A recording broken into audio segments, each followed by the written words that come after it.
Merci beaucoup. Xavier Palustiewicz.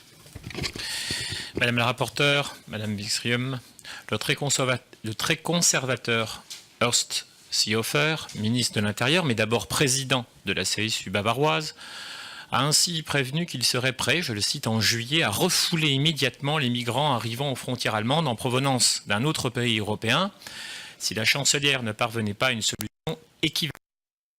Pour les Européens que nous sommes, ceci est insupportable de devoir supporter ce discours de rejet de l'Union propre au populisme.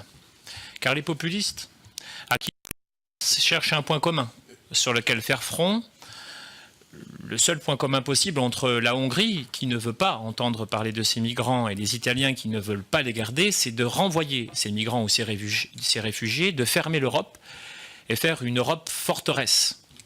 Et évidemment, vous le comprenez, je m'y refuse au regard du fait que cela soit contraire à l'esprit des pères fondateurs. Car Madame la rapporteure, cet état d'esprit marque le début d'une construction idéologique dangereuse, où tous ces populistes qui voient bien qu'ils ont des différences puisqu'ils sont nationalistes, vont se chercher un ennemi commun pour garder une réalité à leur alliance. La première, ou le premier ennemi, les migrants, ils n'en veulent pas, nulle part, ni en Grèce ni en Italie. Et le deuxième ennemi, c'est Bruxelles et l'Europe, dans l'espoir de faire tomber les institutions européennes dans un seul but, et notamment en juin 2019, d'avoir un impact sur les élections européennes qui auront lieu le 26 mai.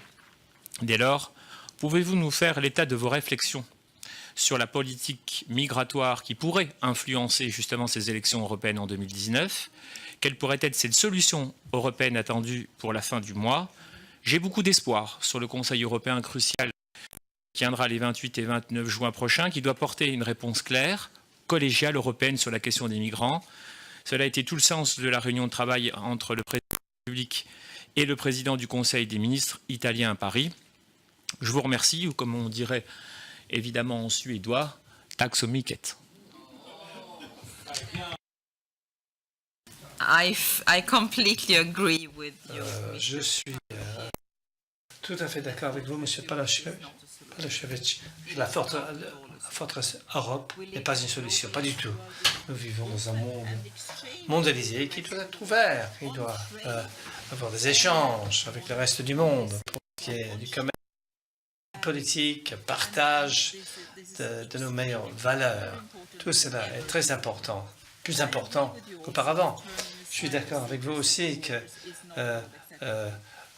refouler les demandeurs d'asile à la frontière n'est pas acceptable. En plus, c'est illégal. C'est illégal en vertu du droit international et de la législation européenne.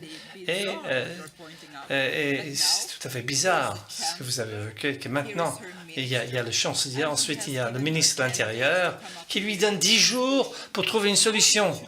Normalement, c'est le chancelier ou la chancelière qui disent au ministre ce qu'il faut faire et pas vice-versa. C'est totalement bizarre.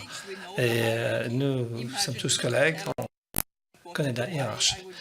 Alors, imaginez si moi je disais à Jean-Claude Juncker ce qu'il fallait faire, ou aux dirigeants du groupe ALDE. Mais le groupe EPP, pour l'Allemagne, ils sont ce qu'ils sont.